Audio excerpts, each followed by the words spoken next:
GK kids. हाथी और चतुर खरगोश।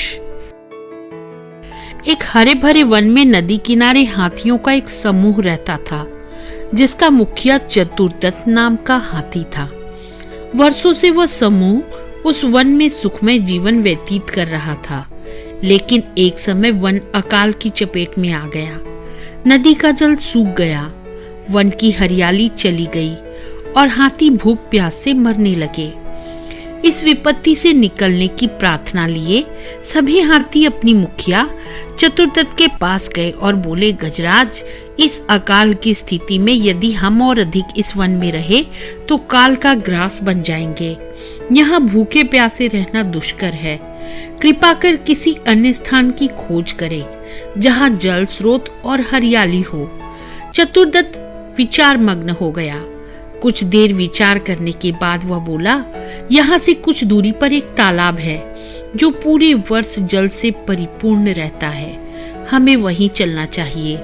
कल सुबह ही हम सब उस तालाब की ओर चलेंगे। अगले ही दिन सभी हाथी उस तालाब की ओर चल पड़े। 5 दिन और 5 रात की यात्रा पूर्ण कर वे वहां पहुंचे। जल से पूर्ण तालाब को देख वे बहुत प्रसन्न हुए और दिन भर वहां क्रीड़ा करते रहे। संध्या होने पर वे बाहर निकले और वन में चले गए। तालाब के किनारे खरगोशों की बस्ती थी, जिसमें उनके बहुत सारे बिल थे, लेकिन हाथी इससे अनभिज्ञ थे। अतः वे खरगोशों के बिलों को रौंदते हुए निकल गए। खरगोशों के बिल तहस नहस हो गए। कई खरगोश घायल हुए और कई मारे गए। हाथियों के जाने के बाद सभी खरगोश एकत्रित हुए और स्वयं पर आए इस संकट के विषय में चर्चा करने लगे। एक खरगोश बोला, हाथियों का समूह प्रतिदिन जल के लिए तालाब में आया करेगा। ऐसे में हमारा यहाँ रहना कठिन हो जाएगा। वे हमारे बिलों के साथ हमें भी रौंद देंगे। हम में से कोई भी नहीं बचेगा। हमारा वंश समाप्त हो जाएगा। फिर एक अन्य खरगोश बोला, जीवन है तो सर्वस्व है। जीवन रक्षा के लिए जो संभव हो हमें करना चाहिए। परिस्थिति कहती है कि हमें जीवन रक्षा के लिए तत्काल इस स्थान को छोड़कर अन्यत्र प्रस्थान करना चाहिए। खरगोश अपनी भूमि छोड़कर अन्यत्र जाने के विचार से दुखी थे। उनका दुख देख लंबकर्ण नामक खरगोश आगे आया और बोला, हम वर्षों से इस भूमि पर निवास कर रहे हैं। हम अपनी भूमि क्यों छोड़ें? इस भूमि पर हमारा अधिकार है। हमें हाथियों से बात कर उन्हें यहाँ आने से रोकना चाहिए। लेकिन उनसे कौन बात करेगा? कौन उन्हें समझाएगा? सभी खरगोशों ने एक स्वर में पूछा। मैं उनसे बात करूंगा और यहाँ आने से मना करूंगा, लंबकर्ण बोला। लेकिन क्या वे तुम्हारी बात मानेंगे? अवश्य मानेंगे। मेरे पास एक युक्ति है। मैं उनसे कहूंगा कि यह तालाब चंद्रमा में बैठे खरगोश का है और उसने आप लोगों का यहाँ आने से मना किया है।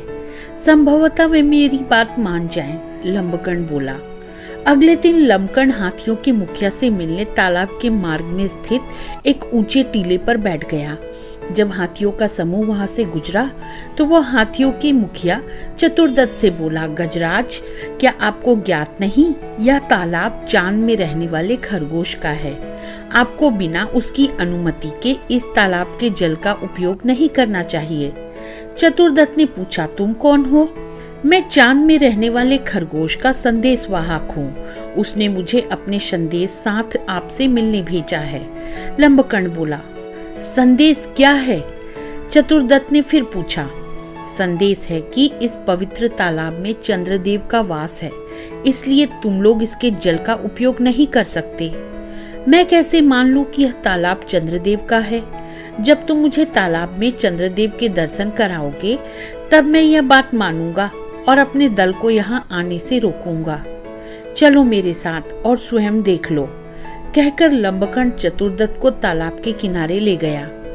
उस समय तालाब में चांद की छाया पड़ रही थी। लंबकर्ण चतुरदत्त की वह छाया दिखाते हुए बोला, गजराज, देखो तालाब में चांद का वास है। अब तो मेरी बात मान लो।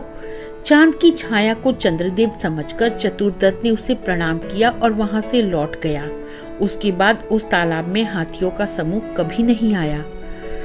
शिक्षा, बुद्धिमानी से किसी भी समस्या का समाधान किया जा सकता है।